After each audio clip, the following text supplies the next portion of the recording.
उन सुधारों के पक्ष में किस तरह से रोहतक का वोट जाए, क्योंकि ये रोहतक वो वीर भूमि है। जब हम नारा लगाते हैं कि जिस कश्मीर को खून से सींचा वो कश्मीर हमारा है, तो रोहतक के हर गांव का खून कश्मीर को बचाने के लिए 75 साल में हमने देने का काम किया। जब धारा 370 टूटी तो सबसे ज्यादा खुशी इस रोहतक लोकसभा के इलाके में हुई थी, क्योंकि कोई गांव ऐसा नहीं है जहां हमारे घरों में कश्मीर का नाम ऐसे लिया नहीं जाता हो जैसे बोहर का नाम लेते हो, बालोट का लेते हो, कंसाड़ा का लेते हो, ऐसे ही अखनूर का, पुंछ का, राजौरी का नाम लेते हैं, क्योंकि हमारे घरों से कोई ना कोई सदस्य कश्मीर में हमेशा ड्यूटी पर रहा है। और जब ये धारा 370 टूटी तो सबसे ज्यादा खुशी किसी इलाके में हुई तो इस इलाके में हुई थी। बुजुर्गों, नौजवान साथियों, कौन सी पार्टी ने लगाई थी धारा 370? एवं नाम तो ले दो, जोर से बोलो। कौन सी पार्टी कहती धारा 370 टूट नहीं सकती? और जब यह टूटी तो इसी टूटी, जानी राम अपने रोहतक की रामलीला में सीताड़ा धनुष टूट गया और अपना अरविंद शर्मा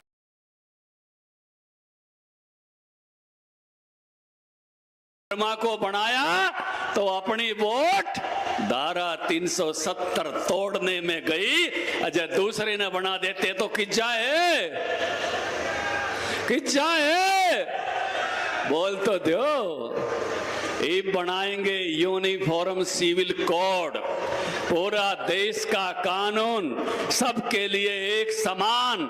बाबा साहब भीमराव अंबेडकर जिसको चाहते थे, जो नहीं चाहते थे अलग अलग धर्म के हिसाब से अलग अलग कानून बने, नरेंद्र मोदी जी ने, नड्डा जी ने मुझे उस 27 लोगों की कमेटी में रखा जिन्होंने घोषणा पत्र बनाया है, और उस घोषणा पत्र में हमने लिखा है हम यूनिफॉर्म सिविल कोड लागू करेंगे। अब आपकी वोट कहां जानी चाहिए? यूनिफॉर्म सिविल कोड बनाने में जानी चाहिए ना, या दूसरे पर्सनल लॉ? राज ठीक हाथ ठहरा है, नीलम तो भी ठीक कह रही है। ये आप सब चाहते हो रोहतक की वोट कहां जाए? यूनिफॉर्म सिविल कोड बनाने में। और जब परे ने दे दी तो किस जागी? समझ गए? और रोहतक ऐसी गलत बातों में शामिल नहीं होता है।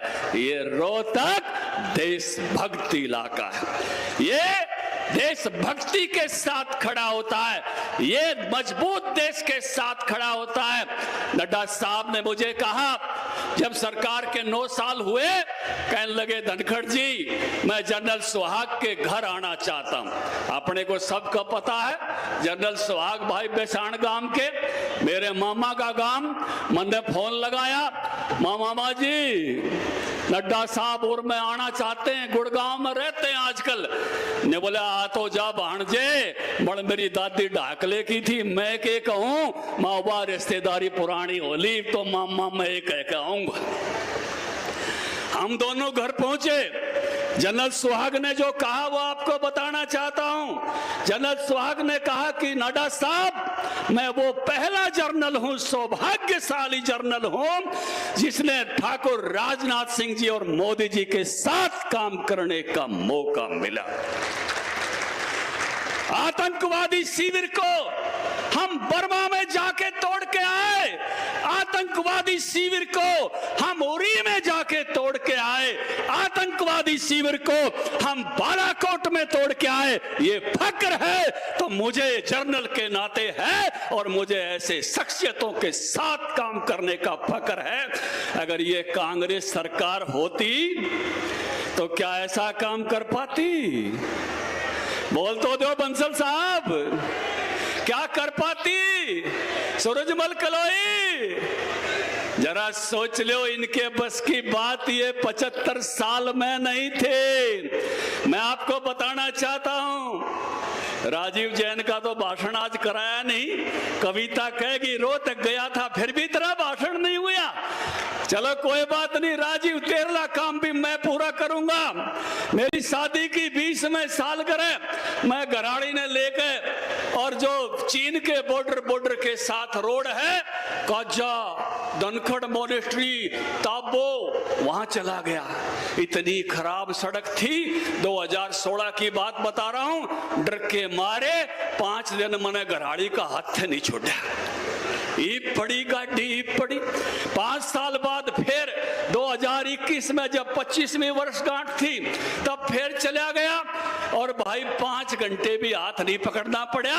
मोदी जी ने इतना बढ़िया रोड बना दिया पूरे बॉर्डर के साथ साथ। मुझे फक्र है आज ठाकुर राजनाथ सिंह जी यहाँ आ रहे हैं। पहली बार हम कभी सुनते थे हमने हथियार लिए रूस से, हमने हथियार लिए जर्मनी से, हमने हथियार लिए जापान से, अमेरिका से, हमने हथियार लिए दूसरे मुल्कों से। लेकिन आज मुझे फक्र है कि ऐसा रक्षा मंत्री हमारे बीच में आ रहा है जिसने ब्रह्मोस मिसाइल फिलीपींस को देने का काम किया। जोरदार स्वागत कीजिए ऐसे प्रत्यारक्षी रक्षा मंत्री का जिन्होंने भारत को यह गौरव दिलाया कि हम दुनिया को हथियार भारत दे सकता है। बोल भारत माता की, भारत माता की, ठाकुर राजनाथ सिंह जी की, नरेंद्र मोदी की, भारतीय जनता पार्टी की। जय श्री राम, जय जय श्री राम। अब वो शख्सियत अपने बीच में है जिनके बारे में मैं आपको बता रहा था। ये तो चीन से डरते हुए चीन के आसपास सड़क भी नहीं बनाते थे और आज रक्षा मंत्री राजनाथ सिंह जी की लीडरशिप में भारत अपने हथियार बेच रहा है उन मुल्कों को जो चीन को चारों तरफ से घेरते हैं। ऐसा ठाड़ा रक्षा मंत्री हमारे बीच में आया है। अब रोहतक की धरती से जब राजनाथ सिंह जी बोलेंगे तो केवल भारत नहीं, चीन भी सुनता है, पाकिस्तान भी सुनता है, दुनिया के सब मुल्क सुनते हैं कि भारत का रक्षा मंत्री क्या बोल रहा है। ऐसी शख्सियत अपने बीच में पाकर हम धन्य हैं। मैं अभिवादन करता हूं देश के रक्षा मंत्री ठाकुर राजनाथ सिंह जी का। और जैसे मैंने कहा कि पहले ऐसे रक्षा मंत्री हैं जो प्रतिरक्षा मंत्री हैं, कोई हम पर अटैक कर जाए उसके घर में जाकर ठोकने का काम करते हैं। ऐसे रक्षा मंत्री का एक बार जोरदार तालियां बजा के और अपनी जगह पर खड़े होकर अभिवादन करो। ऐसे ठाड़े रक्षा मंत्री का जोरदार तालियों से अभिवादन। भारत माता की, भारत माता की, ठाकुर राजनाथ सिंह जी की बहुत बहुत धन्यवाद।